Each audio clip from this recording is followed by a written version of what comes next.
Technical Assistance Programs in the Office of Insular Affairs at the U.S. Department of the Interior. Based in Washington, D.C., this Office of Insular Affairs serves the U.S. territories of American Samoa, Guam, the Northern Mariana Islands, and the U.S. Virgin Islands in the Caribbean, as well as 3 freely associated states, the Federated States of Micronesia, the Republic of the Marshall Islands, and the Republic of Palau.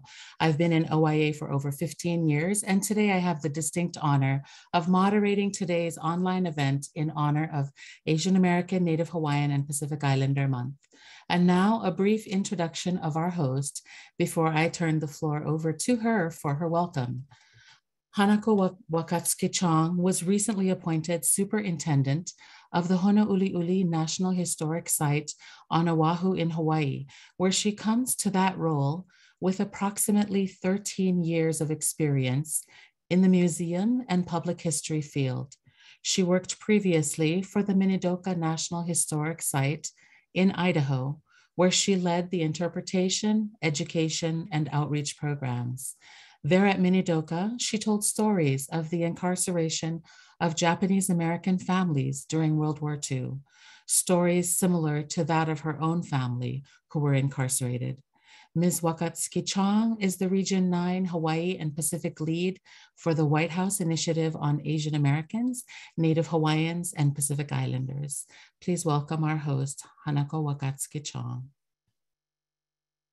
Thank you. So aloha, hafide, talofa, hello everyone. Thank you all for joining us today for this program. This event is a White House Initiative on Asian American, Native Hawaiians, and Pacific Islanders regional network program led by a multi-agency group to try and demystify the federal service and the application process. The White House Initiative on WHIAANHPI, also known as WHIAANHPI, is charged with driving an ambitious whole-of-government agenda to advance equity, justice, and opportunities for WHIAANHPI communities, including efforts to identify and eliminate existing institutional policies or barriers within the federal programs and promoting inclusion and belonging among other priorities. The regional network is here to provide access to government programs. So we are so excited to see you all here. I just also want to give a shout out to our planning committee members who've helped with this program. We have Rick Lopez, Administrator and Supervisor of the Pacific Island Refuges and Monuments Office at the U.S. Fish and Wildlife Service. Ann Greenlee, Director of the Veterans Employment and Training Services for Hawaii and Guam at the Department of Labor. Brian Michael, Deputy Director of the Hawaii Federal Executive Board. Ramona Mulahi, Senior Analyst of Field Policy and Management at the Department of Housing and Urban Development. Alicia Brown, Supervisory Equal Opportunity Specialist at the Department of Health and Human Services. And Maria Laurie, Senior Attorney of the Division of General Law at the Department of Interior. We also want to thank Patty McMahon, Outreach and Education Coordinator at the U.S. Employment Opportunity Commission, for hosting us on their Zoom.gov platform, and Ben Raju, co-chair of the WHIAANHPI Regional Network. So thank you all for joining this event. Thank you, Hanako, very much. I neglected to mention that the welcome I gave earlier was in the language of Pohnpei, the island from which I hail. Just wanted to make sure I acknowledge that. Thank you. So today, the format of our presentation will be Zoom webinar, and it is recorded, and we're scheduled for 2 hours. In the first hour, we will get to know 4 career federal employees, very distinguished, through a series of questions. And at 8:45 approximately, we'll give you, the audience, approximately 10 minutes to ask questions. Please feel free to use the chat feature if during the presentations you have a burning question that you really must have answered, and I will try to monitor the chat session as we go. If you are looking for translation services, please click on the globe or the world icon that is at the bottom of your screen and choose the language channel that you would like to hear. And then in the second hour following today's panel, and after a short 5-minute break, there will be a training session on how to obtain your dream career in the federal service. So without further ado, let's meet, please, our 4 panelists. I will give a short bio introduction of each one of them. Our first panelist, Jihan Yunus, is a Saipan native and a local environmentalist who was recently hired to the Fish and Wildlife Service as a park ranger visitor services specialist for the Mariana Trench Marine National Monument. Jihan served previously with the CNMI, the Commonwealth of the Northern Mariana Islands, their Bureau of Environmental and Coastal Quality Division of Coastal Resources Management, where she implemented the Lau Lau Bay Pride campaign, and she is very passionate about working with local communities, focusing on the importance of maintaining the land, the ocean, and the Marianas way of life.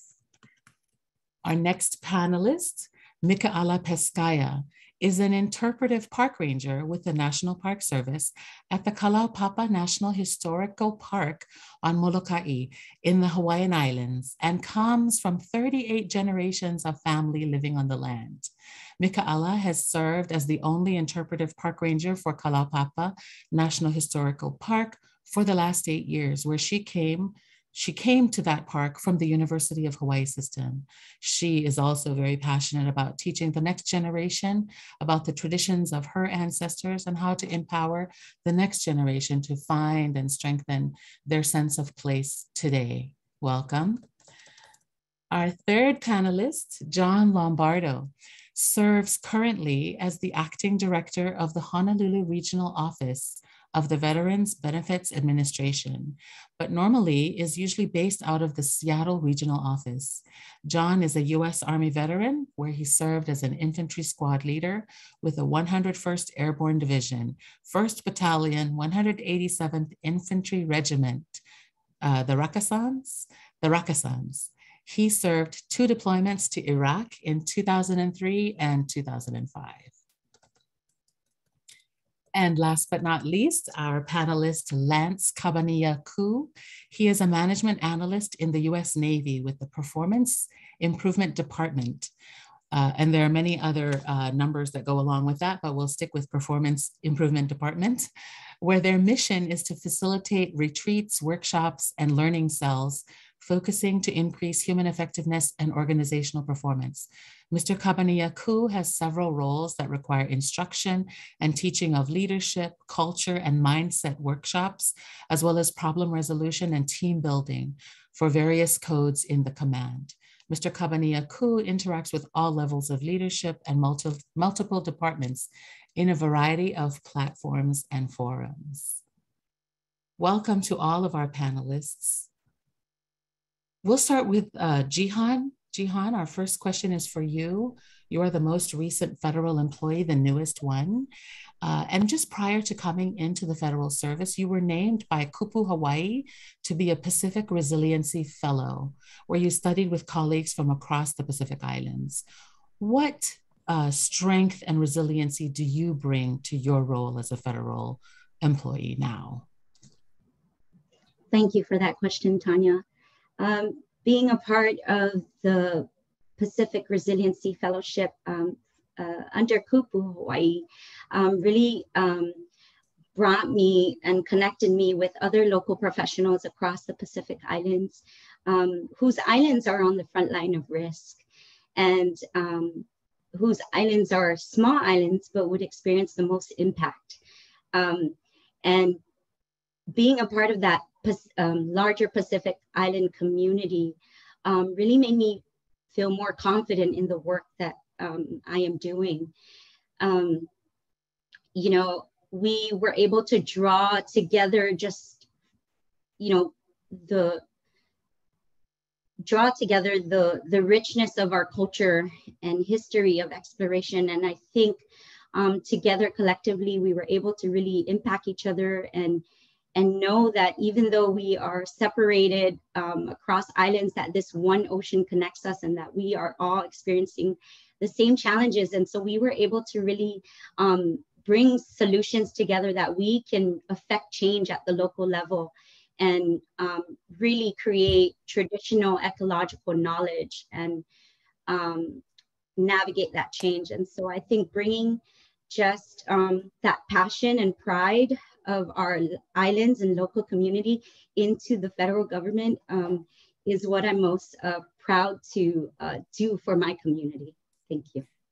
Thank you, Jihan. Now I have a more kind of pointed question for you. What led you to decide to transition to working for the federal government?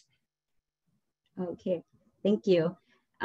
So much of my career has been working with the local government. The past 12 years, I've been with the Bureau of Environmental and Coastal Quality, a great local agency where I worked with a lot of different local conservationists there who were really passionate about their jobs.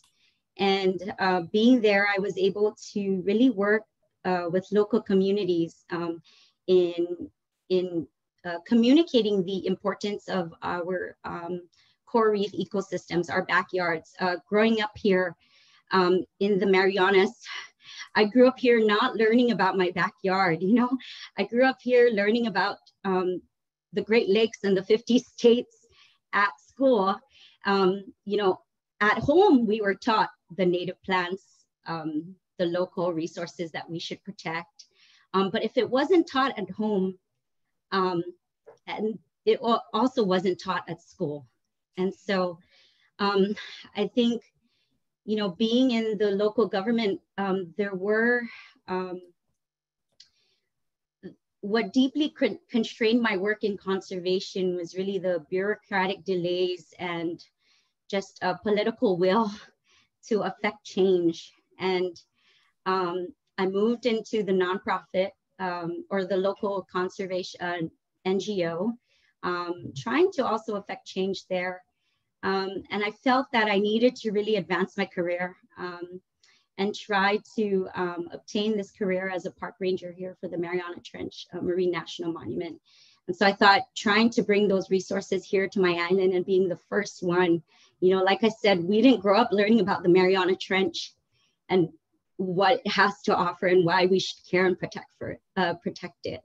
And so it's been a great transition, and I'm looking forward to, again, serving my community. Amazing, Mikhaila. Well, that's wonderful that you're in that position and can work to help change the story. Let's transition for a moment, if we could, to Mikhaila, who's in Hawaii. And Mikhaila, could you please tell us about your work? You transitioned from the University of Hawaii to federal, and I think you have some experience, your experience with telling the story. Could you please speak to us about that?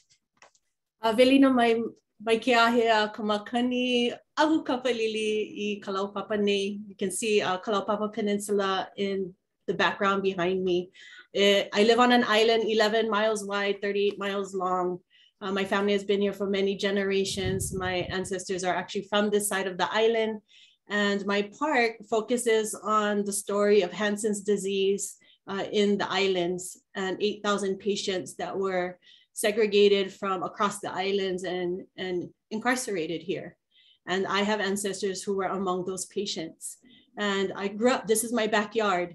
And truly, my island is known for our activists. We're not, we don't have a really positive relationship history with the federal government, with the US government.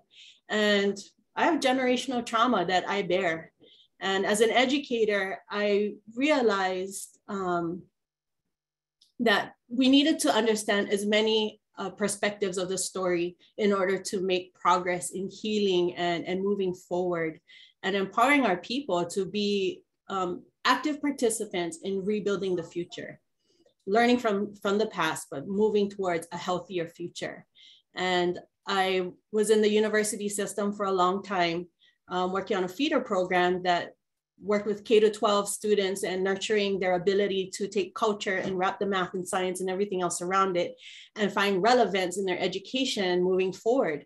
And I found that there were so many careers in the federal government, particularly in the Park Service, that my own people were a perfect fit. We came in with this embedded wisdom and working knowledge that you just cannot learn in school.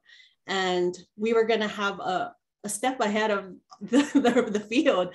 But there was a disconnect and a hesitancy and, you know, between Native Hawaiians and the Department of the Interior, specifically the Park Service.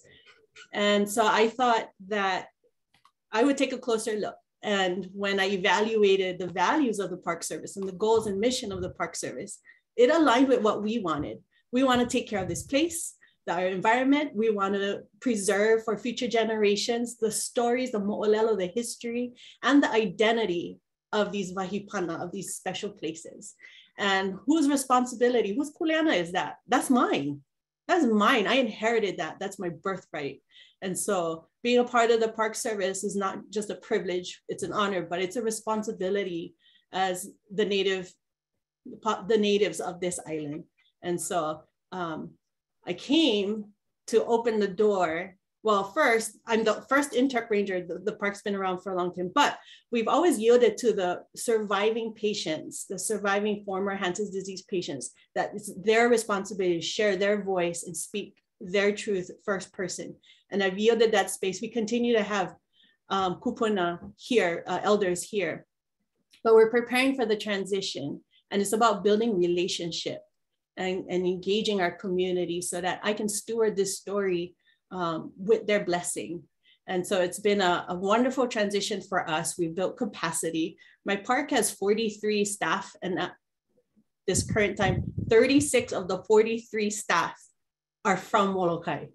They're all Hawaiian. That is, to me, and like I've worked for the last 8 years, not just recruiting Hawaiians so that because you're Hawaiian, come work over here, but you're the best person for the job because Kalaupapa, this place deserves the best. And so I look across at all of my brothers and sisters across all these islands that have federal agencies trying to serve our people. That's us.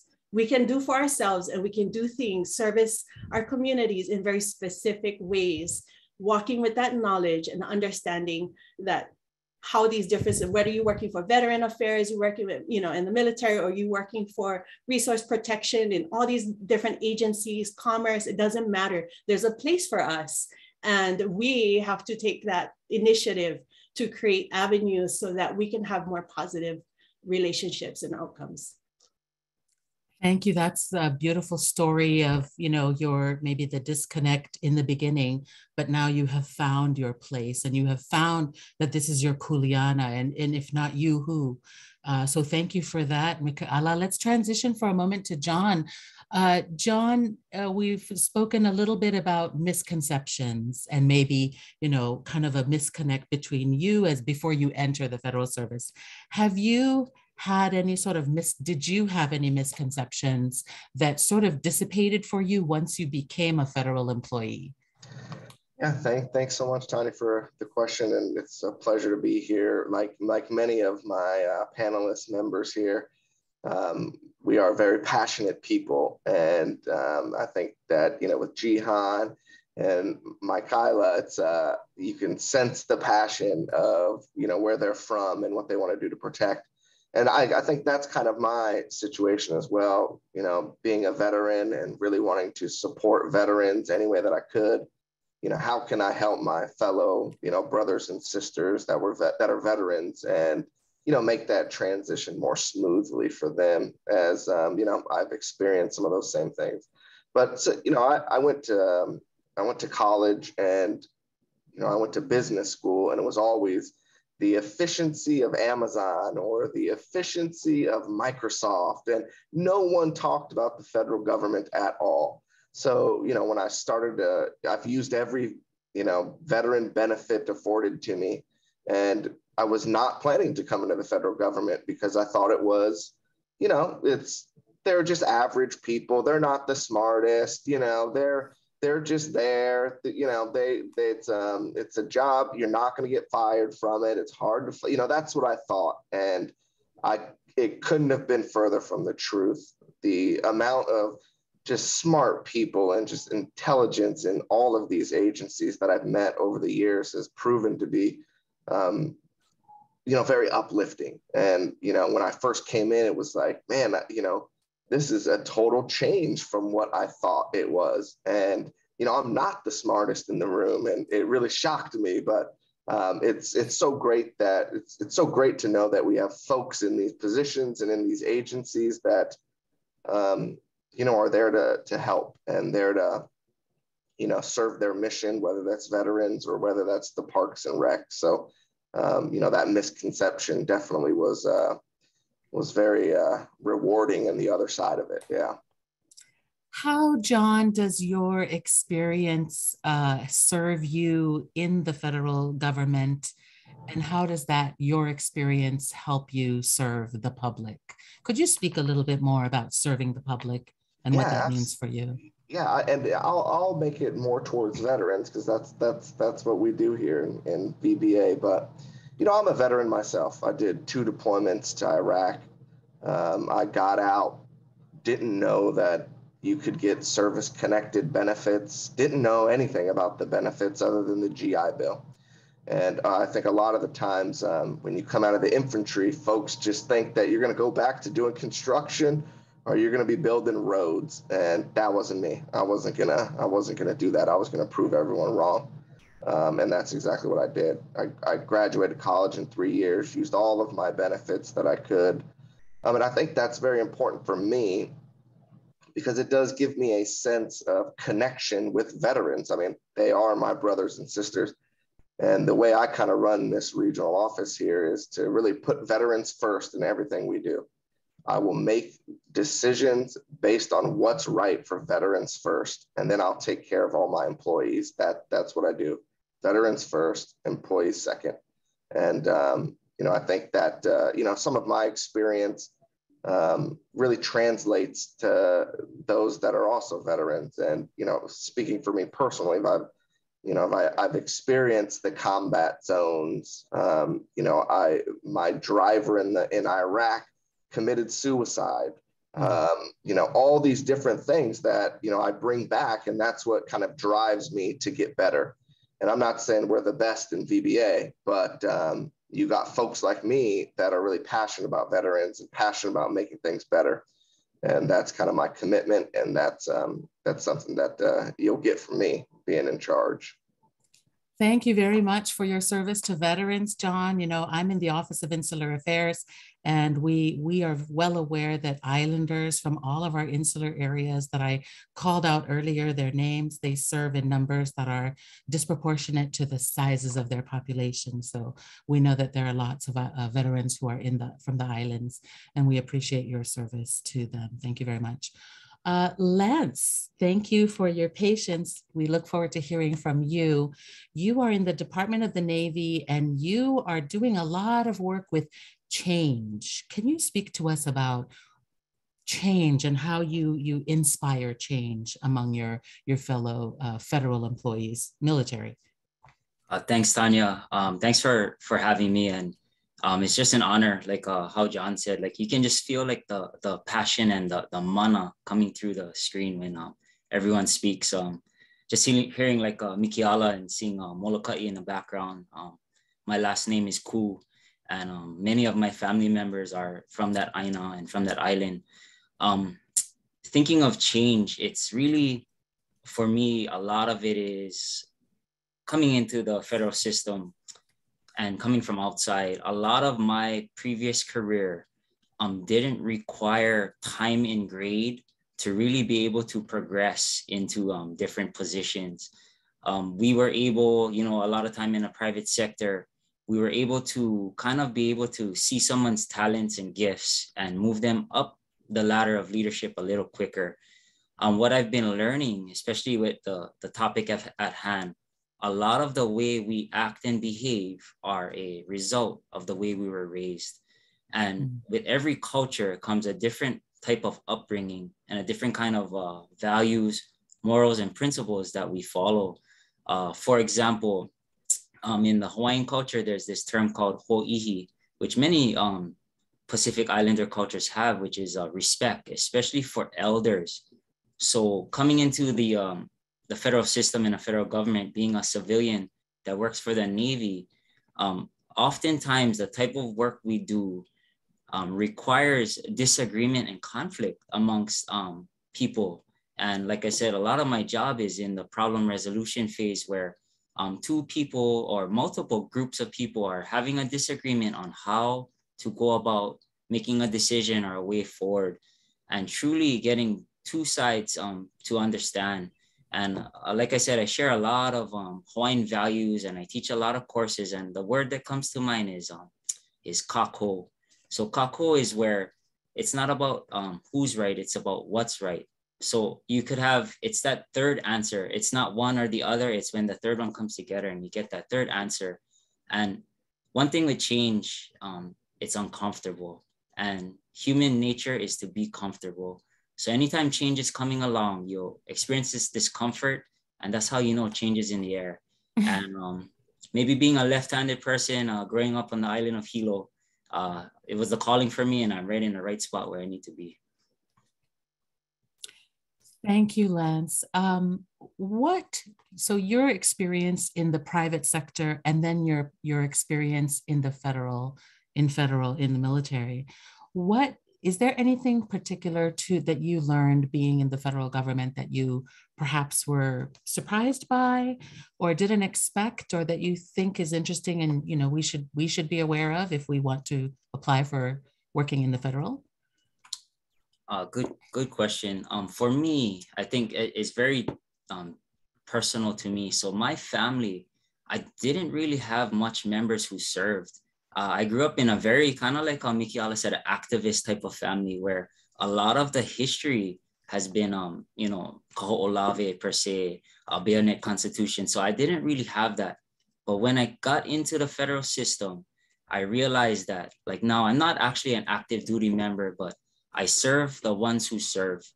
And it took some time to put that together to figure out that the reason why my family, my kids, my house and my family around can sleep good at night is some sailor is out to sea, not seeing his family for months at a time. And it really was that connection to realize that I get to serve those who serve and they keep us safe at night.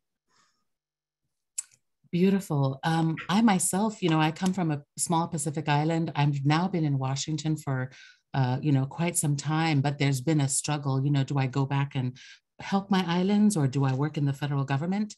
And for now, at least what I've told myself is that the federal government needs a Pacific Islander perspective. It needs our different perspectives. And so I wondered if any of the four of you could speak to that a little bit more about being, as AAPIs based on the 2010 census, less than 10% of the entire United States population. And then if you break down to NH, Native Hawaiians, Pacific Islanders, it's even less than 1%. So could you speak a little bit to that? Perhaps we'll open the floor a little bit to the four of you and see who might like to speak a little bit to that, especially in honor of AANHPI month. Go ahead, Gian. I saw you come off. I think me being the only local park ranger, the first ever one for the Mariana Trench Marine National Monument here on Saipan, it's something that the community has been waiting for. And I'm very proud to be able to come into the federal system and really connect our local history and our cultural resources to the people. I think whenever they think of the federal government, they always think of they're taking our land for federal protection and to deny access to the locals and to deny traditional access to our fishing, to our cultural resources. I think being here allows me to be able to communicate clearly that that's not what we're trying to do here. Like Mikhaila said, with the Park Service and with the Fish Service, we have the same goals that our community wants for our lands. Here in the CNMI, no one else can own land, only the natives. So for me, I think it's very important that the local community knows that that is their land, and the federal government is here to guide us and to assist us in protecting what's important for them. And actually May is currently here in the CNMI, May is Historic Preservation Month. And the theme is people saving places. And so I really take that near and dear to my heart to be able to connect our people to these local places. While it's very hard for any local to access the Mariana Trench or the Arc of Fire refuge or the monument. I feel that it's very important that I am here to be able to establish, that visitors contact station that takes our local people to that special place and remind them why it's protected and why we care and that it's our home. Thank you. Would anybody else like to comment, John? Yeah, for me, it has been a little bit of a challenge. I think when you look at federal government in general, AAPI and Native Hawaiian are very underrepresented in a lot of leadership positions in particular. And you kind of look at that and go, why? Why is that? And how has that changed? And how can we make that change? What we're doing out here for the Honolulu RO is we've recognized that, there is a little bit of I guess you could call it underserviced areas in Hawaii in particular, and CNMI and Guam. We have offices in all of those places. And we've worked with our veteran experience office to really look at the veteran journey map. How are veterans treated on all of these islands? And is the service adequate as, someone from the mainland? And what we're going to do with that is, once the results come out, is how can we implement change and how can we make it better to better serve those veterans in CNMI, those veterans in Guam, those veterans in all of the islands of Hawaii.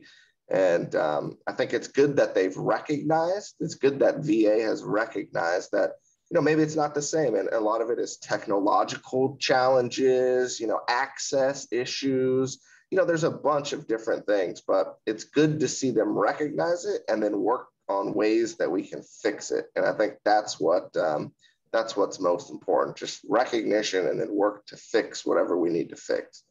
And I'm glad that VA is taking that step and that I'm a part of it, honestly. Yes. So. I'm curious, John, does everybody in the VA, in Veterans Affairs, are they all veterans, or is that a common experience? You are a veteran. Is that a common experience in the VA? In VBA, I think our veteran employment right now is up over 50%. I think we're right around 25,000 employees in VBA, represented by 56 regional offices everywhere.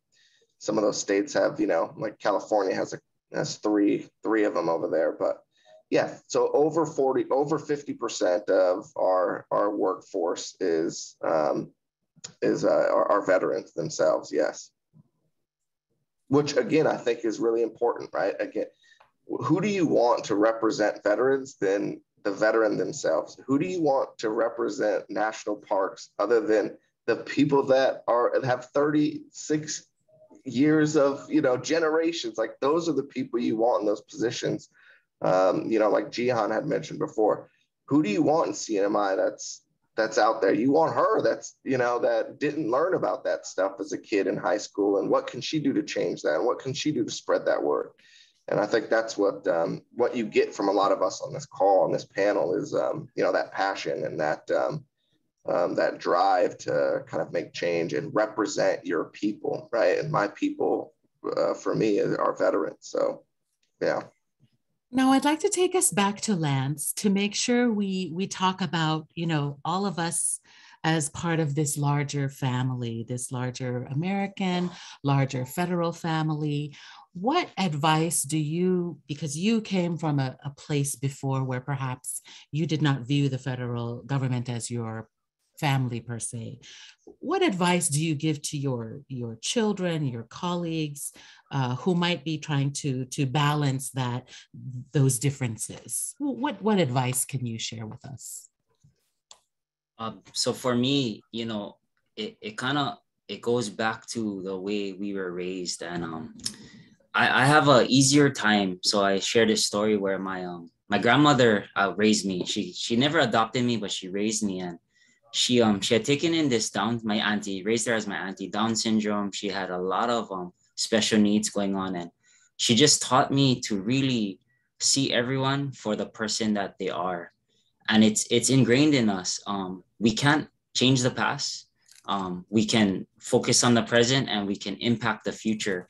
And for my kids, you know, I try and teach them those ways where, you know, it's not only it's not a race thing. It's something in schools where sometimes kids learn to tease something that doesn't look the same as them, or talk the same as them, or walk the same as them. And if we can just focus on that. And I like this, in 1962, I believe it was Auntie Pilahi Paki. She was one of the Aloha Renaissance leaders at the time. And she had mentioned how people will search for the key that will save the world, and Aloha is the key and Hawaii has the key. So it's just being proud that we represent this place and we're from here. And, you know, the rally cry for the military is that Pearl Harbor is the tip of the spear. But I rather call it, I say, you know, if you think about it geographically, we're the pico of the Pacific, where there's still new earth being born every day, right? Like this new earth and this connection that we have. So just kind of rallying behind where we are in the spirit in the land and the spirit in the ocean that we have, and noticing that that energy provides us to really be the catalyst for change around the entire world. Lance, thank you. But I think your colleagues from Guam would say they're the tip of the spear. They're where America's day begins. I want to reach out to Mikhaila now and ask, you know, we're talking about bringing, you know, our past into and Kuleana. Please tell us about the breath of fire, the name of that film that you did the voice for, Breath of a Nation. I'm looking for my list here. Oh, shucks. You narrated for Breath of This Land. Could you speak to us a little bit about that? It wasn't a PSA to bring awareness to murdered and missing Indigenous women. And, you know, there's so many issues that are framed in very particular ways, in very political ways. You know, people will characterize situations, downplay things. And in that sense, like, we are subject as Indigenous peoples from across all of these areas, right? Our narrative and our story is being told by somebody else. And I think two things to focus on is who's the audience and what does the power of this story serve? What is the outcome? What does it cause and create? It can hurt and it can heal. And so if we can reclaim some of that authority over the story and the narrative, we can actually go back and heal some of the things that have hurt us and build from there. I kind of wanted to loop back, if you don't mind, to something John was saying about people. I happen to also be of Chinese and Filipino ancestry. So I have plenty awesome ancestors. I take the best from all my ethnicities and I just call on all of them to help me get through my day. But I look at, so I can connect to these other communities as well. And Hawaii is just full of so much vibrant, really strong cultures, really strong communities.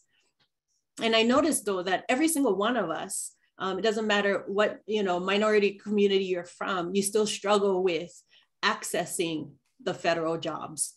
And one of the things is that culture, that identity that we hold, sometimes when we get through to the application process, it's not set up for us to feel comfortable responding.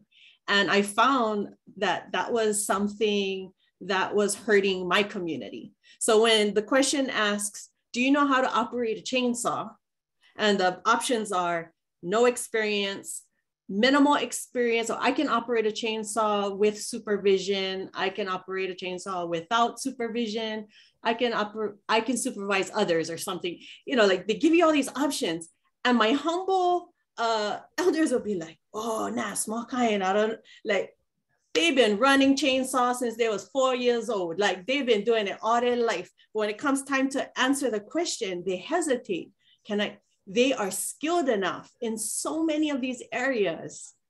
And if, you know, they're not coached to boast about themselves or to like, you know, project who they are in that space. And so that humility, or they're thinking about the other people who are applying and they're kind of already putting themselves in a rank of sorts. So if they know somebody else and they're like, oh, well, that guy is better than me. And, you know, they already sort of eliminate themselves from the process. And so I also realized like a lot of it has to do with just the words we use. When you put your resume together, you know, you could be really good with resolving issues between family members or, you know, in the group community. It's like, that's community engagement, you know, that's conflict resolution skills, you know, like, it's like, they're like, what is that? You know, sometimes it's just sort of giving them the right words, having them, and so like interpreting what it is that they're really good at and what it is they have experience doing. And sometimes they're in their jobs and, you know, doing great, but it's like this disconnect from that and the nature of their work. And trying to distill it down into, you know, 4 sentences to fit the resume or fit the application. And I just feel like so many times our islanders, our AANHPI, we are not reflected accurately. And it's like some of those skills you don't learn in school, you don't have a degree for, but it's what makes systems work. It's what makes teams work. It's what brings like a whole nother level of pride and accountability and respect into the workplace. And it's those people that are, especially if you're local and you're from that area that you're working. Yeah, if you are a veteran and you come from that culture, yeah, we forget that military, that's a culture, you know, whether you're an artist or athlete, or, I mean, there's so many different cultures. And when you are immersed in that and well-versed, and you can bring that into a space where you can advocate for those very needs, that is so valuable. And sometimes the process isn't set up, or it intimidates us to be able to represent ourselves accurately. So no, I couldn't agree more. Like, I think the first 10 years of my career was such a challenge to really claim things as my own for some reason. It was very, you know, like you said, I'm very humble about where I came from, about, you know, what I've done. And it was really hard for me to really take ownership. And then I had, and, you know, as I was kind of moving up the ranks and starting to apply for, you know, senior executive, SCS, CDP things, I had a mentor tell me, John, you've got to take ownership. You're in charge. Now, you might have not have done every single thing, but you were responsible for it, right? You were the man in charge, and still it's hard for me to really take that ownership. And it's you're right. I mean, I think it's something that folks need to just work through and really claim it as their own, because, you know, in jobs and stuff, you really are trying to sell yourself, right? It's a competition on who's going to get what, and you have to take ownership. You have to sell yourself to be the best fit. So yes. And for so long, we were told we're not good enough, right? Yeah. The scale has always been shifted, like sort of adjusted for people like us. And so if we demand that acknowledgement and that, you know, we are on the same field, some of us need to be brave enough to step into those spaces and create a pathway for those to come behind us and say, claim that. Yes. And you know what I've always said, you know, for me, it's, if you want to make change, you got to get a seat at the table. So you got to get the seat at the table if you want to make change. And what better way than, you know, us four on this panel really trying to make it so we can make change. And again, if you don't have a seat at the table, they're not going to listen. So let's get a seat at the table has been my philosophy there.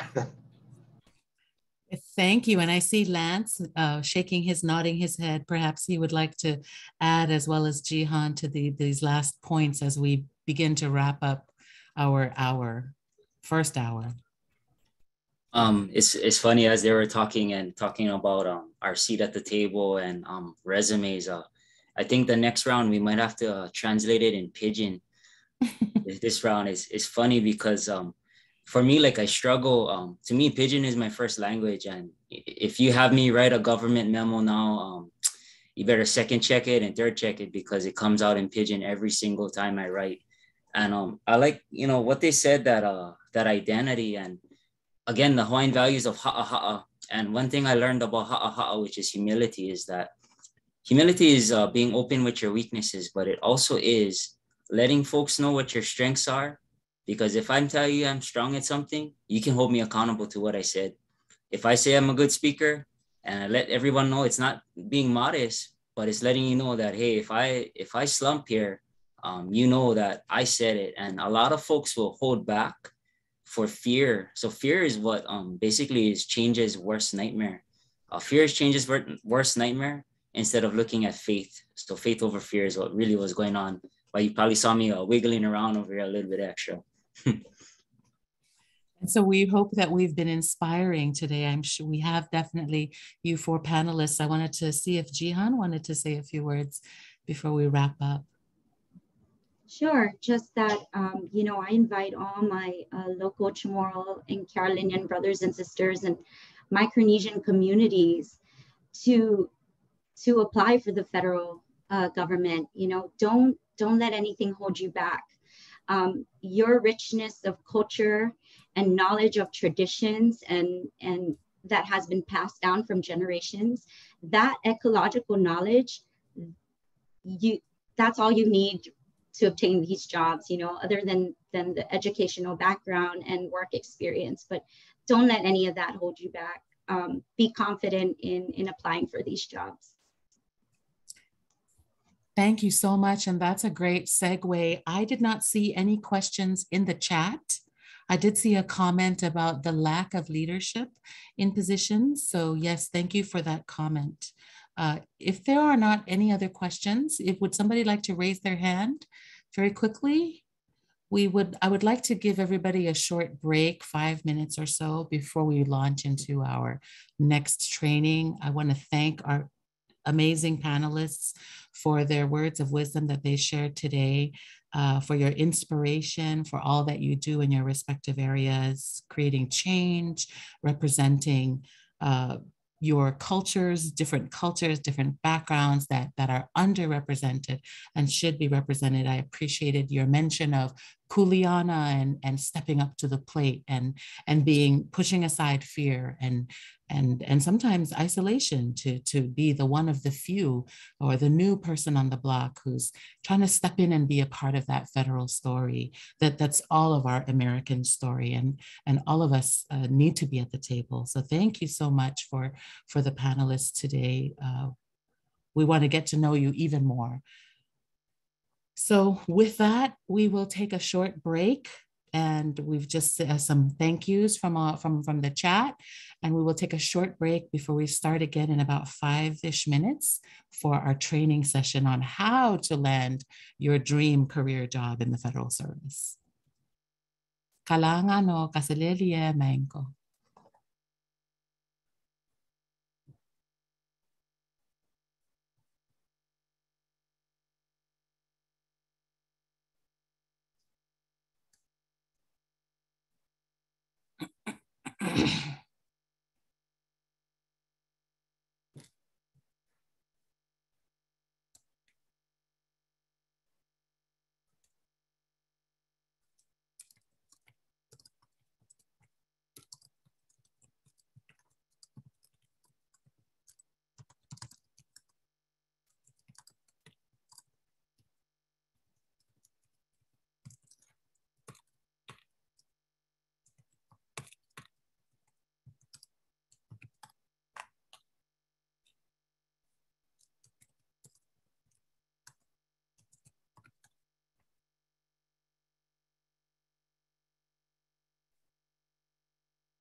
Hello, everybody. Testing, testing. If you can hear me, we'll give another 5 minutes. So we'll start at 5 minutes past the hour. So please take that additional 5 minutes, stretch your legs a little bit, and be sure to come back for our training session. And we look forward to seeing you in another 5 minutes. Thank you.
Testing, testing. Deb, can you hear me?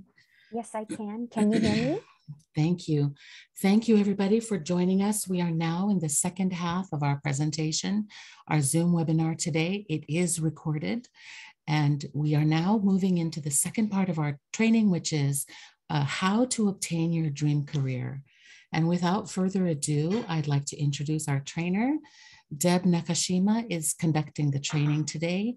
She has worked for over 3 decades, helping individuals, families, and organizations with educational and career programs. She currently manages a program for the Hawaii National Guard that assists service and family members, including veterans, with career development, job skills knowledge, and civilian employment. As a consultant and a contractor, she has background in college admissions, working with economically disadvantaged women, adult students returning to college, and first-generation students. Deb, Ms. Nakashima, the floor is now yours. Thank you, Tanya, for the introduction, and aloha, everyone, and thank you We for— can't hear you. Oh. Can you hear me now? We can hear you. We can't hear. Yeah. I hear you. Okay, everybody else can hear me? Yes, we can hear you. Thank you. All right. Aloha, and thank you everyone for joining for the second half of this workshop. And just based on the panelists and the comments that I've been seeing, I'm very appreciative for this effort to come on and talk to you about federal careers and how to get started in the federal, in the career field. I'd also like to take this time to introduce my mentor and someone who has been very instrumental in training not only myself, but hundreds of other career counselors throughout the world, Catherine Troutman. And Catherine Troutman is the owner and president of the Resume Place, which is the premier federal resume and federal job coach program. She travels throughout the United States and the world, training people to be federal job coaches and certifying us to be 10 steps trainers. So what I'm going, and Catherine has so graciously agreed to support me in this effort today, because, and the reason, and I will preface this by saying the reason why we took a little bit longer break is getting into the federal job market and starting your federal career search is not an easy step, and it does take research and it does take time. And I'm so appreciative that the panel brought up those their questions and their comments for that, because one of the things I want to start off with right off the bat, and I will try to get to, if I see the chats, I will try to answer them. But no, thank you for that first question. This is for the federal jobs throughout the United States and even overseas. So the Office of Personnel Management is basically the government agency that, think of them as your human resources department for the federal government. And we know that here in Hawaii, especially on Oahu, we have a lot of Department of the Defense federal jobs, but throughout the world, there are numerous government agencies, federal government agencies. You heard from 4 people who are in various different government agencies about the jobs that they have.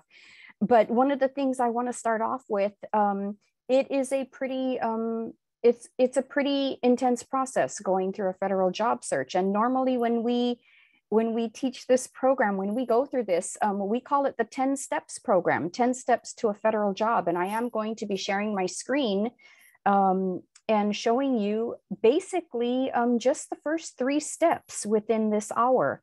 That will give you pretty much a time frame on the process that it will take to go through in the federal job process. But I want to start off by saying that a federal resume is not like a private sector resume. It is not a 1 to 2 page resume. And a lot of people don't realize that when they start to look for federal jobs. A federal resume can be anywhere from from 3 to 5 pages or even longer, depending on your experience, depending on your education, and depending on the level of job that you are looking for. And we will go over some issues today and some concerns that you may have in going through this federal process. But I am going to share my screen right now and go to a PowerPoint. And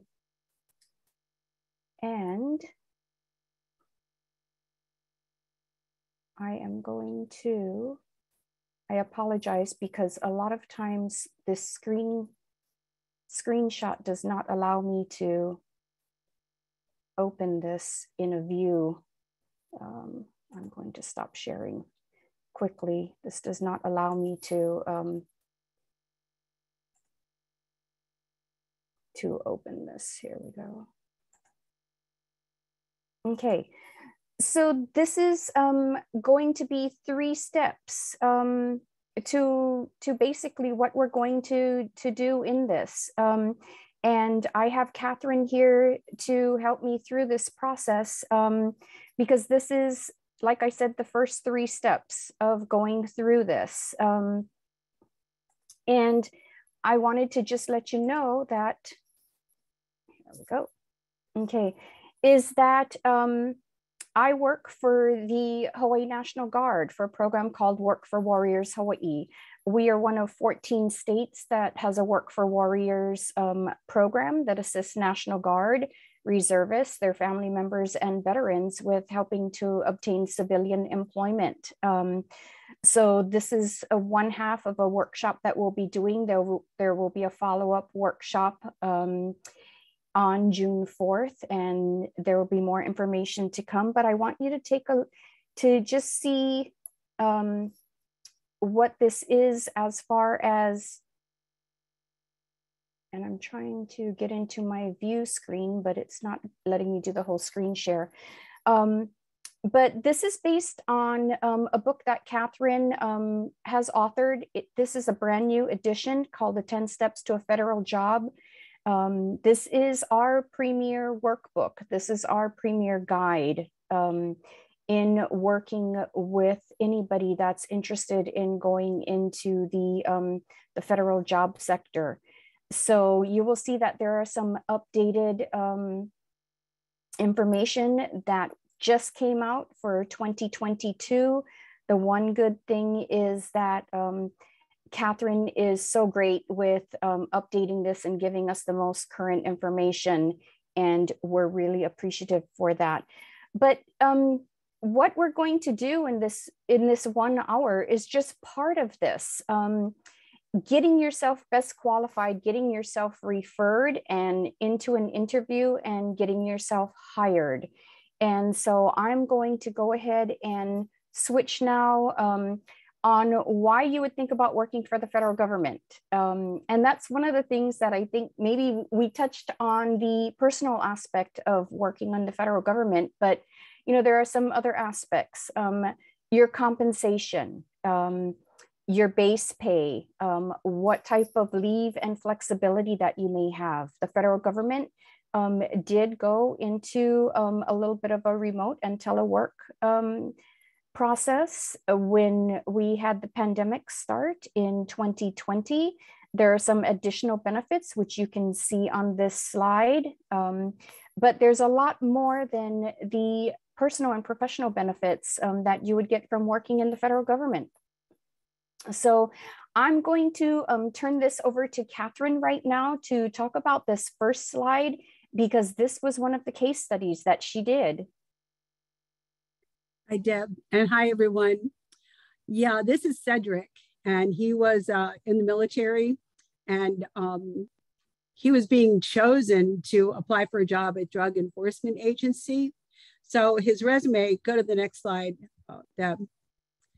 His resume was, looked like that, just a big block of words, and it was not targeted toward the job announcement in any way.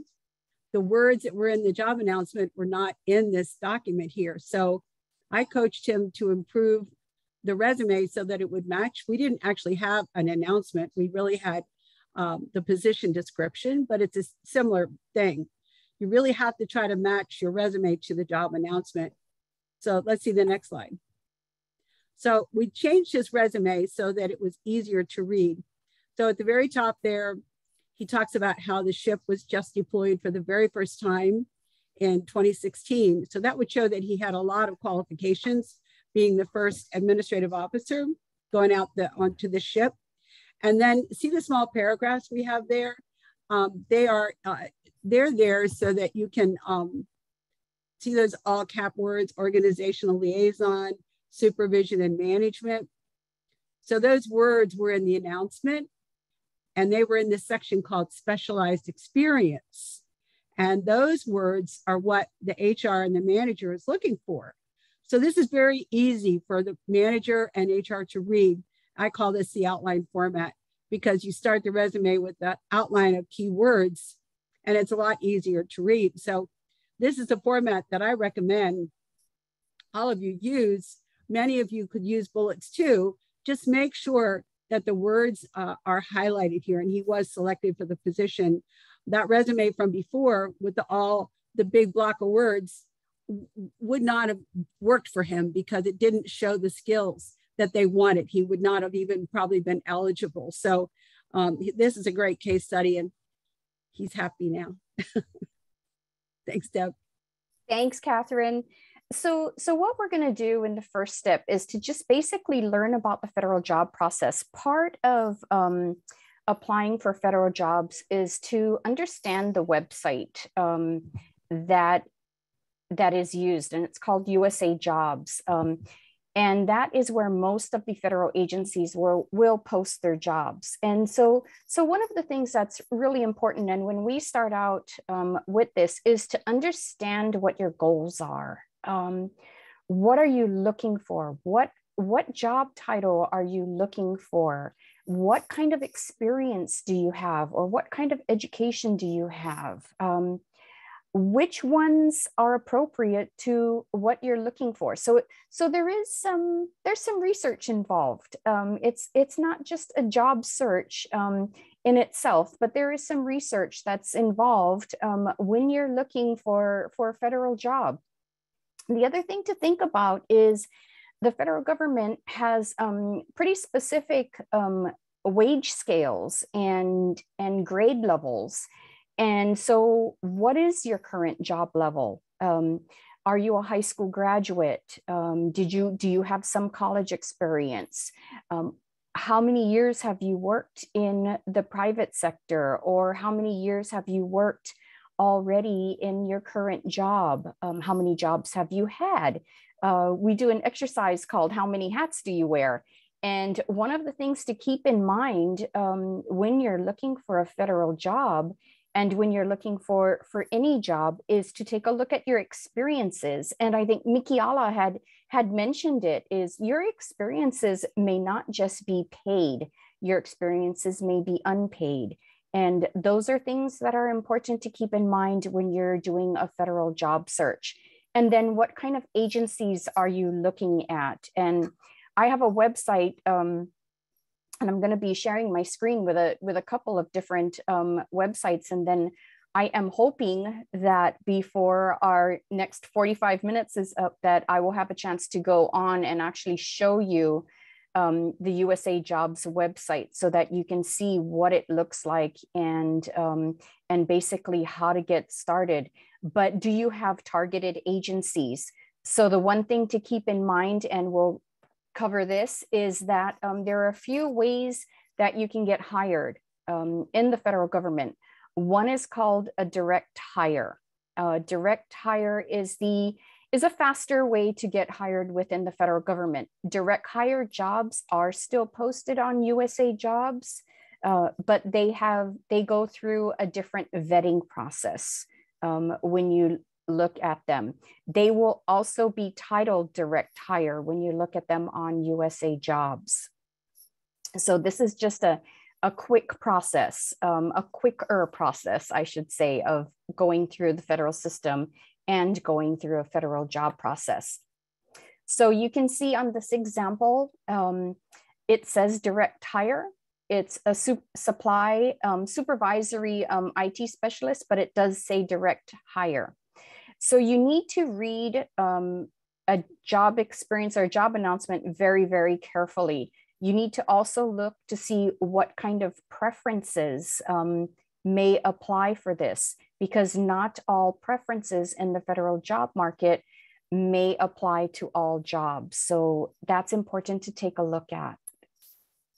So this is what I would normally call the normal hiring process for USA jobs or for a federal job. And this is what we call the competitive hiring process. You apply through USA jobs, you go through the application review process, and then you are trying to get best qualified. You may be selected for the interview.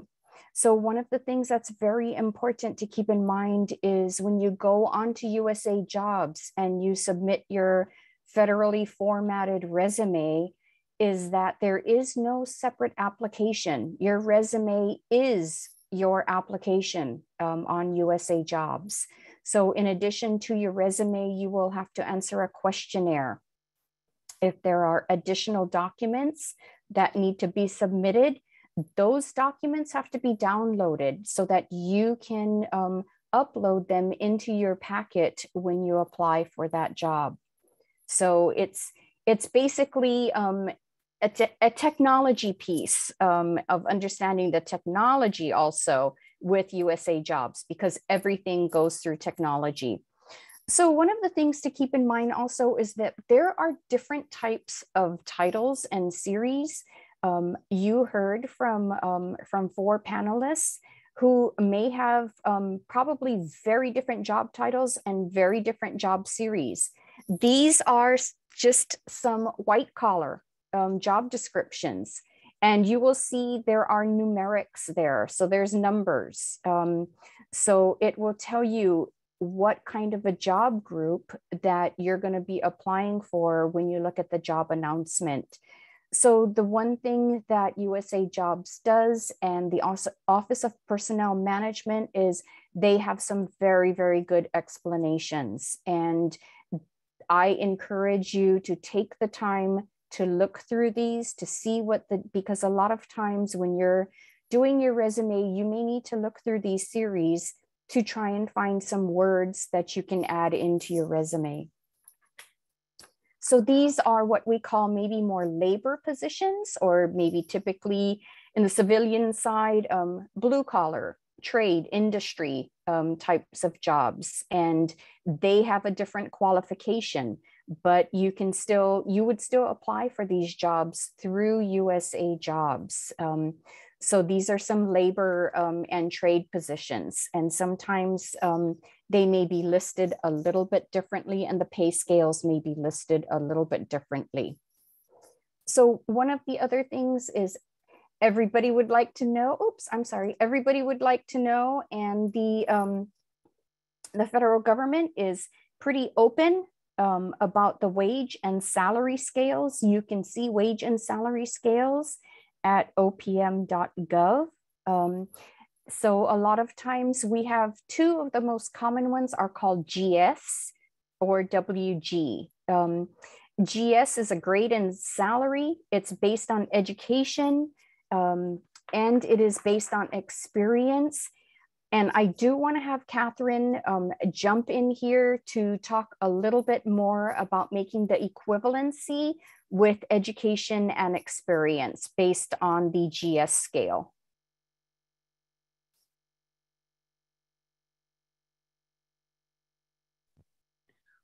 Thank you, Deb. So each announcement will have qualifications required right in the announcement. So you have to read and see if education is required. Many, many jobs do not require a degree. So you'll see in the announcement, it will say, education, you must have 24 credit hours in accounting, or you need to have 1 year specialized experience in this work, or you might have both, 1 year experience and 24 credit hours. So read that section really carefully where it says specialized experience required, and they'll tell you. And the or is amazing because that means, or if you don't have a degree, but you have 1 year of experience at this work, then you can apply for that job. So now if you're just getting out of school, if you're just getting out of college, you can qualify for a GS5 job with a bachelor's degree, or if you have really good grades, a 2.95 for your major, you can apply for a GS7, and the 9 is a master's degree and the 11 is a PhD. So not all jobs require a degree. This is really, it's actually really good news. Catherine, could you give a little bit maybe on the years of experience if somebody doesn't have a bachelor's degree and how they would look at the GS scale in applying for a job? Well, it's just that each announcement is different. So if they're applying for a job that's a GS9, well, actually, you know, most of the announcements say you need to have 1 year specialized experience at the next lower grade level. And what that means is you have to have 1 year doing this work at one level below. So I know that's a little hard to understand, but most of the announcements, whether you're going to apply for a 5 or a 9 or 11 or 12, those are the grade levels. Most of the time, it just says 1 year experience at that next lower level. So just read the instructions. They're all different for every single announcement that you pull up. So if I'm applying for a GS7 position and I don't have a bachelor's degree, is that assuming that I need to have at least 4 years of experience plus more experience? No. The announcements all say 1 year experience, pretty much, not all of them, but most of them say 1 year experience at the next lower grade level. And you just have to read the announcement to see if a degree is required. But if it says you can apply with a bachelor's degree or 1 year specialized or both, that's the language that they always use. So just pay attention to the or, very important. Okay, thank you. You're welcome. Okay, so this is where we kind of look at the different federal agencies. And I was on USA Jobs this morning because I wanted to see, you know, what agencies aren't using USA Jobs, because there are some agencies that don't need to post their jobs on USA Jobs. And it was interesting because some agencies that I thought that may not be on USA Jobs have actually started putting their job postings on USA Jobs. So I will say it is pretty comprehensive. But if you go to the resume place, which is Catherine's website, she does have a guide on the website that shows you the agencies that do not that do not post their jobs on USA Jobs. So there are some agencies that do not. One, at least in Honolulu, one agency that does not is the NSA, or the National Security Agency. So just keep that in mind, that USA Jobs sometimes does not have all the agencies on there. And I'm going to stop sharing very quickly because I'm going to open up a different PowerPoint so that you can see this. And I apologize because this is very small. But this is from USA Jobs. This is their list of agencies that do not need to use USA Jobs. So wait, yes. So you can see some of these jobs, but like I said, this is all on Catherine's website. So feel free to go onto that website. Let me just go back to the, and I'm sorry, we are going very quickly through this because as you can see, I'm still on step 1 on on how to apply for a federal job. So let me go ahead and go to the next slide. So these are the types of federal jobs. We talked a little bit about competitive service. You need to follow the Office of Personnel Management. Like I said, think of them as the federal HR office. You need to follow their hiring and personnel rules. There are some accepted service positions, and it depends on the agency. And so sometimes accepted service jobs may be open to other types of qualifications. And I will say, because I work with the National Guard, sometimes with the National Guard, we have accepted service jobs, which means you need to be a member of the National Guard in order to apply for this position. And it's usually dependent on where the funding comes from. So that is one thing to keep in mind as you're looking on USA Jobs. And accepted service jobs will say on the job how you are eligible to apply for it. The other one is the Senior Executive Service, or SES, and those are for senior level positions. And it is still a very, very competitive process, but it actually goes through a review board. So that is a different type of process from just using USA Jobs. So now, finally, we're on to step 2. And how can you use networking and non-competitive hiring practices? Because yes, you can use different types of avenues to get hired in the federal government. So job fairs. In the past, when we had live job fairs, for those of you that are in Honolulu, and for those of you that may reside close to any type of a military base, sometimes the Department of the Defense is at job fairs, civilian job fairs, and they may have direct hire positions where you can go in and you can give them a resume and you can see what kind of jobs are out there. Those are usually jobs that are very much in demand, specialized jobs, and dropping a resume off to a hiring manager may be the way to go. And that has happened, yes, direct hires. So this does expedite the hiring process because it will get you into the door a little bit faster. So I'll give you an example. Here in Honolulu, at one point in time, we had job shortages both at Tripler Hospital with the Veterans Administration, with the VA, and also at Pearl Harbor Naval Shipyard. So they did have direct hire authority approval to do direct hires, which sometimes were able to get people into jobs faster. It was an expedited hiring process. So these are some hiring paths that you will see in USA Jobs. And this is how you can filter jobs that you are eligible for. For the most case, if you're not already in the federal system, most of us would look for jobs that are open to the public. That is the most common job posting that we qualify for.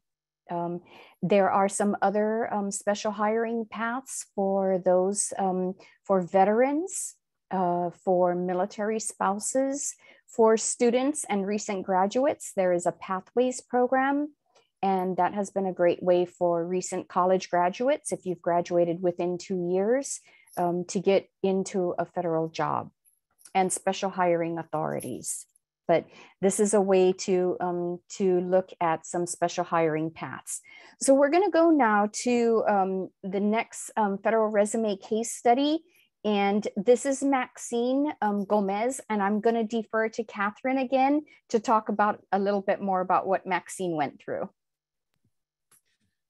Yeah, so Maxine is an Army-derived preference person, and her husband was 100% disabled. So she wanted to get a job in the government, which is really stable and has good benefits and flexible and, you know, just a better employer for her to be able to take care of her husband also. So this is her resume that she sent to us first, which is very short and again, did not match the vacancy announcement. And she could apply as a veteran. she could take her husband's 30% or more disabled veterans preference and apply for a federal job. And she did not realize that. So we helped her with understanding the preference program as well as the resume. And the resume was too short that she wrote before. And this one is longer and has more details. And again, it matches the announcement. And she did get selected. So now her job is similar to what she had in private sector as a CNA, a certified nursing assistant. But look at this, look at the key words: manage the delivery of high quality, compassionate physical service, chart review and data analysis reports, skillfully provided physical care and assistance to residents. So she spelled out very clearly the skills that she has that were also in the announcement. And that way the HR person couldn't miss that she had the qualifications, and that helped her to get selected. And she'd been trying to get a government job for a while. And this will help her so much more with her quality of life. And now government has a lot of flexibility. It's much better for the government. So good story. Thanks, Deb. Okay, so now we're at basically the nitty gritty of looking at how to apply for federal jobs. And this is our third step normally in our 10 steps process. And that's on doing a job search for USA Jobs. And I am going to leave some time so that Catherine and I can actually pull up USA Jobs, and we can actually show you live what a USA Jobs job search is going to do. But these are some statistics that Catherine has pulled out hot off the press on USA Jobs. And basically, look at the number of jobs that are posted per day. This is a very, very robust website, job search website. And I encourage you, if you are seriously interested in looking for a federal job, to set up job alerts on USA Jobs, and you will get those. They will be sent to you. And I think it's really important to set up those job searches on USA Jobs. But this is a basic, yes. You're muted, Catherine.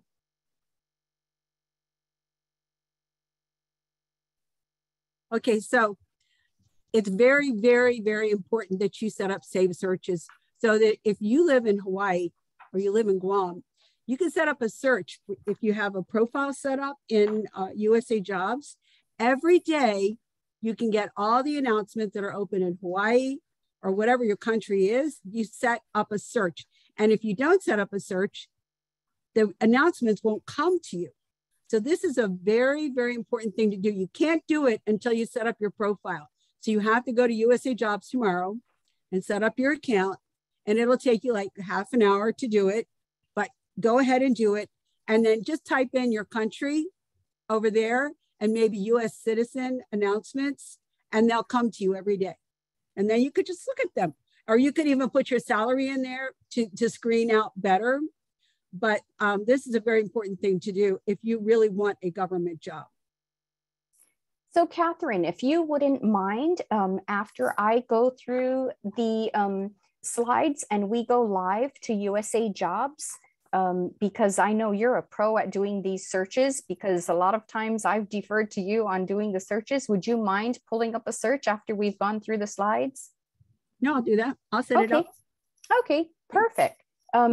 But this is a basic USA Jobs search. So there are some things to keep in mind to make sure you enter in your keywords. And this is where, if you can be specific with your keywords and your location, it's very important. You can see on the second arrow here that the basic job search was for Washington, D.C., for jobs within 25 miles of Washington, D.C., that are open to the public. And that's basically one of the ways to set up your job search. You should also filter your results. Check the boxes. You can filter your results by the pay range, by the specificities of what you qualify for, if it's open to the public. If you have a veteran status, if you are a military spouse, you can set all of these parameters up. Just remember that when you set your filters, you are narrowing that job search. And I'll give you case in point for myself, because I work with National Guard members and family members. I have a very broad search parameter set up for me, because I don't only deal with veterans or with spouses. I deal with people who are just average, everyday citizens. Their part-time job is being a member of the National Guard. That's not their full-time job. So I get the top 10 that come out for the week in Hawaii, and then I can go into USA Jobs and I can search for more. But USA Jobs will not send you all of the jobs. They're just going to send you, usually in the email, here's your top 10 jobs for the week. And then you go into USA Jobs, and then you will basically do a more filtered down search. But you can put your location. So if you do not want to drive, or if you rely on public transportation, you can set your distance. You can also make sure you have your searches saved, and make sure you have them set to an email that you're going to check. And don't use a military email. If you have a military email, do not use a work email, but please use a personal email. We recommend using Gmail. Gmail seems to be the best way to use filters. We have seen some issues with maybe some other iCloud emails. Sometimes the notifications may not in all instances go through. So we're advocates for personal emails for sure. So there's your searches. Once you set up a profile, you can see your saved searches. You can make changes to that. You can also see your saved jobs. So it's important that you do set up a profile on USA Jobs. And once you do, you can upload up to 5 resumes in USA Jobs. But just remember, for every job that you apply for, you need to have a targeted resume. Very, very important. Okay, so these are some critical features when you're looking at a job announcement. Directions, following directions for sure.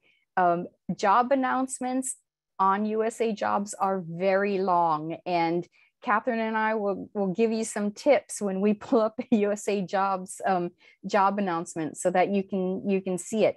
The closing dates, so critical to read closing dates, and the date could close within 5 days. And I will tell you, we also see job vacancy announcements that say this job announcement will close when they get 50 resumes.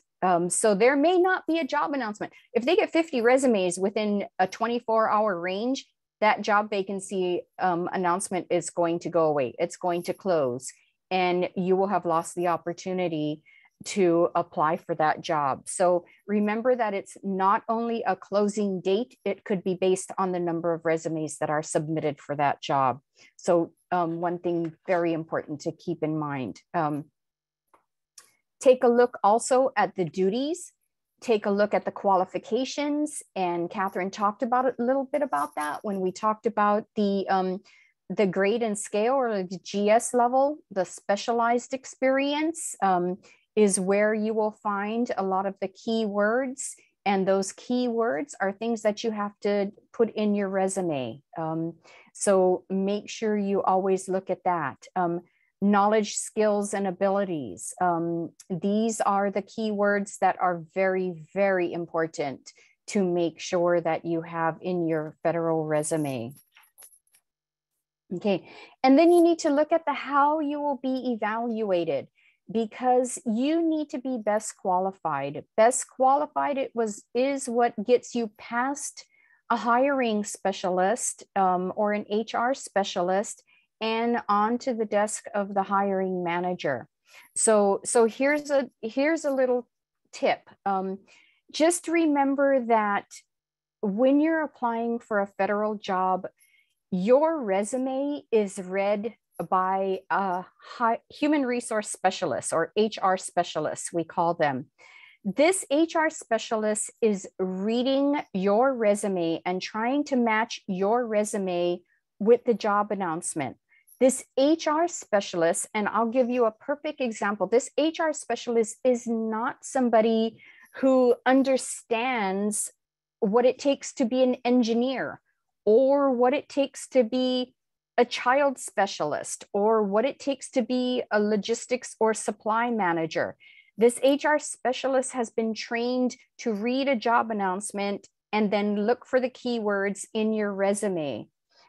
So they don't understand the job itself. And that's why it's critical for you as an applicant to make sure that you have those keywords in your resume so that they can see that you have the experience that they're looking for.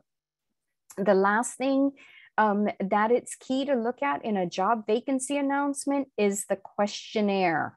And Catherine is right in this slide, because this is a test. This is how you are graded. This is how you are scored. And we will actually have a chance to open up a questionnaire, and I'm going to go a little bit faster for these last couple slides because I'm trying to watch our time at the same time to make sure we can go live into USA Jobs. So this is a sample job vacancy announcement. This will show you the grade level. This will show you who the job is open to. And this basically will give you your overview of how you will be evaluated. So these are the duties, responsibilities. This tells you the career ladder. Important to keep in mind for federal jobs, the career ladder is based on the odd numbering system, 3, 5, 7, 9, 11, 13. So it doesn't go 1, 2, 3, 4, 5, 6. Okay, so odd numbers. So go ahead and keep that in mind also. So you can go from a 5 to a 7 to a 9. So here's the qualifications in looking for the job. Here's where you start to look for the keywords. And these are some keywords that were pulled out of this job at a GS7 level. How you will be evaluated. This is a little bit of the test. This is where you'll need to pull out the keywords and identify the keywords, because this is what the HR specialist is going to look for in your resume. This is a little bit of a test on this slide to see how you can pull out some keywords. Catherine, do you want to hop in here real quick just to talk a little bit about how to pull out keywords? Yeah, so if you look at the KSAs here, the first one says ability to display high standard of ethical conduct. So you'd want to show in your resume how ethical you are with giving an example of your work. The next one says deal calmly with high stress. So give some examples of how you work calmly under stressful situations. So you just pick out a couple of words from each of these paragraphs and match your resume. The third one says demonstrate good judgment. Okay, give examples of how you demonstrate judgment. So read these examples very clearly and match your resume to those. That's how you do it. Thanks. Okay, and this is a sample vacancy announcement questionnaire. This is coming from the Secret Service, but this is probably a good segue for us to go in. I'm going to stop sharing my screen, and Catherine, I think you have the ability to share your screen if you'd like to pull up USA Jobs. Okay, I have it up.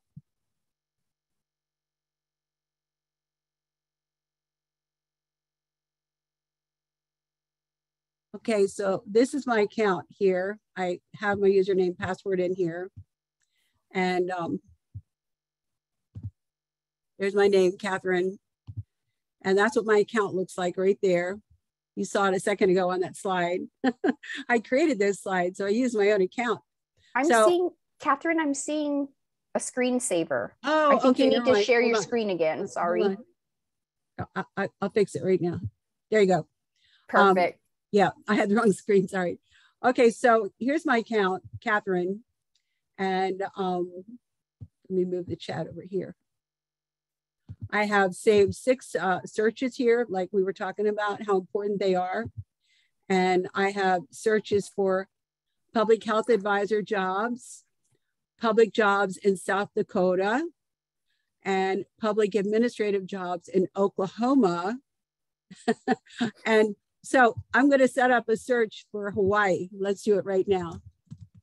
So I'm going to type in USA jobs. I'm going to type in Hawaii. You have to have an account to do this. You have to set up your account. So search for all jobs in Hawaii. All right, these filters got to go. Hawaii. Okay, there are 587 jobs in Hawaii, but I really only want to look at those that are open to the public. So now there are 324. Now, if I'm looking to make, let's say I want to make 70,000, I can just do that right there. Okay, then, so that's my search now. And there are 203 jobs. So to save the search, you go to this tiny little, I wish it was in red or green or something, save this search. So my search is Hawaii, US citizen, 70K. And I want to get these announcements to come every day. So I'm going to click on save.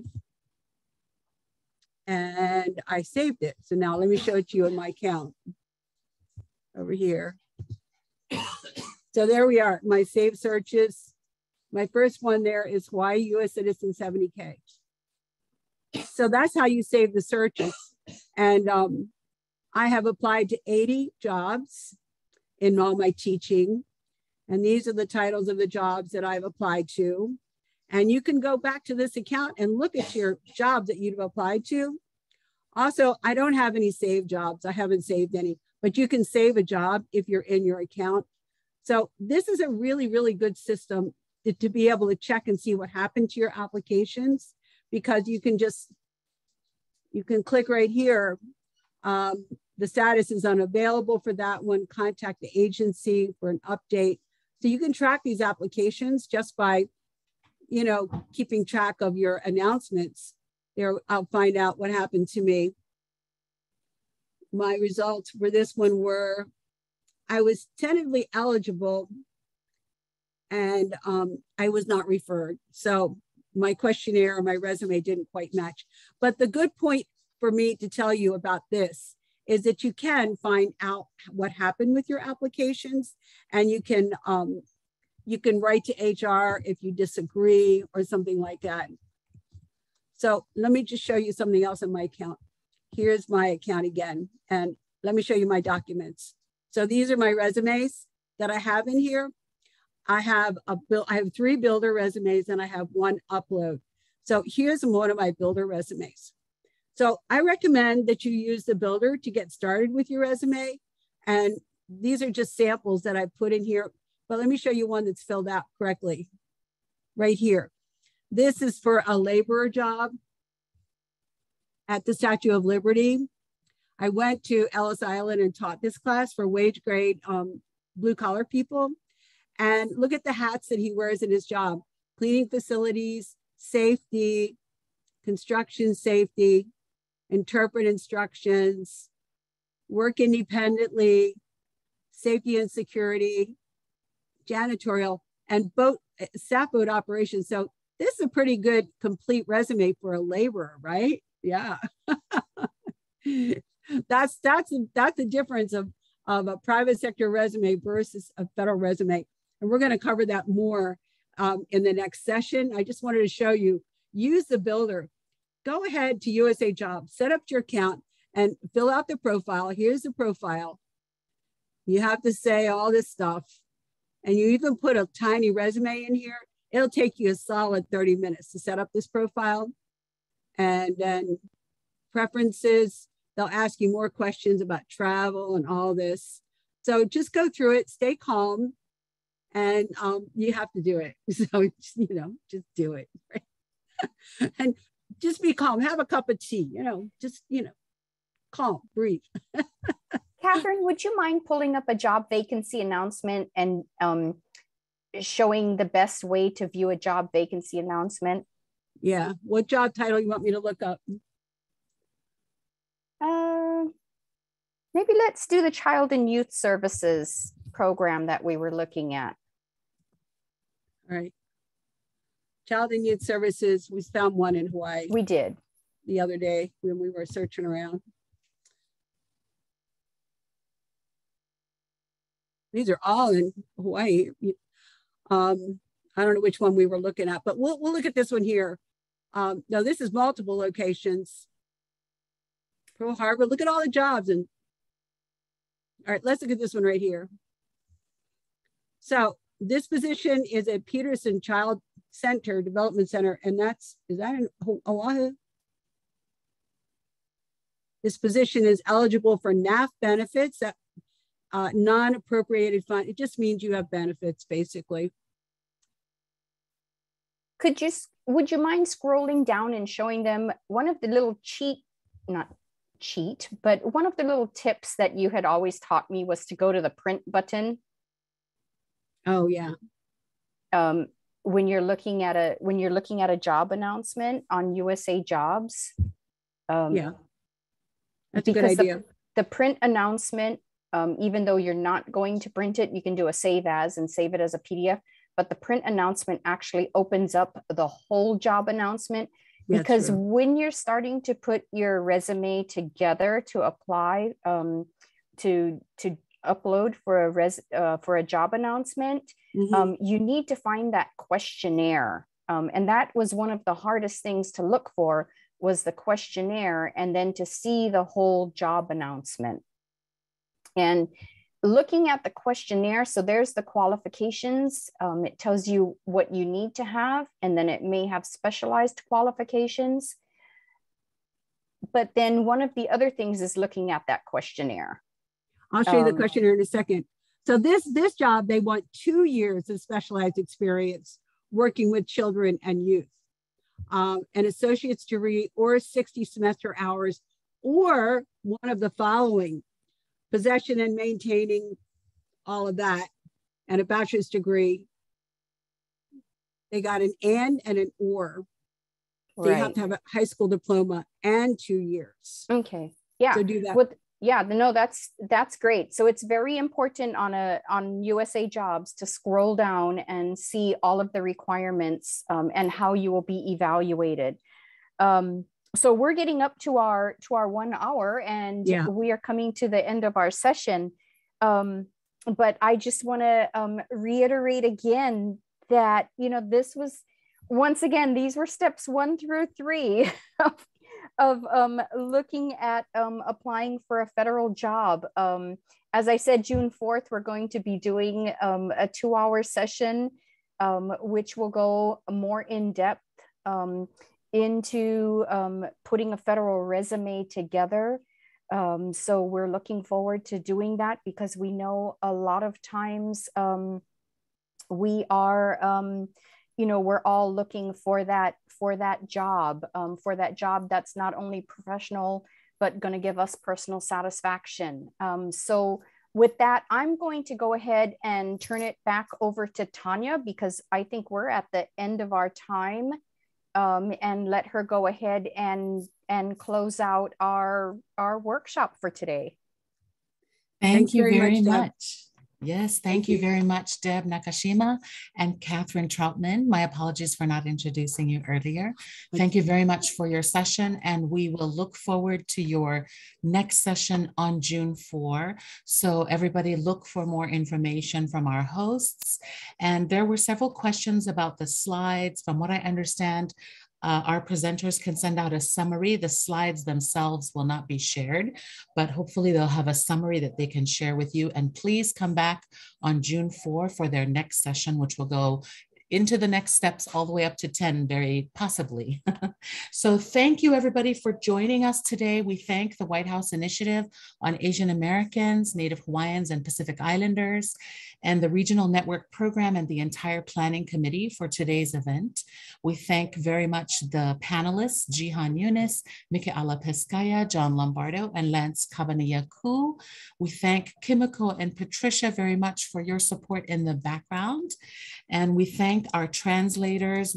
There were a little bit of some issues with the translating, so we apologize if we sort of, we'll try to work better next time to make sure that those are taken care of for the next session on June 4. But we did attempt to have translators for Mandarin, Tagalog, Japanese, Korean, Hawaiian, Marshallese, Vietnamese, Chukis, and Samoan today. So thank you very much to our translators who were able to overcome the technical difficulties and join us. Thank you to the Office of Insular Affairs, who also provided 2 translators. And then also the Solicitor's Office from the Department of the Interior for helping us to connect dots tonight. We look forward to seeing you at our June 4 event. Be on standby for more information from today's hosts, and happy Asian American, Native Hawaiian, and Pacific Islander Month to everyone.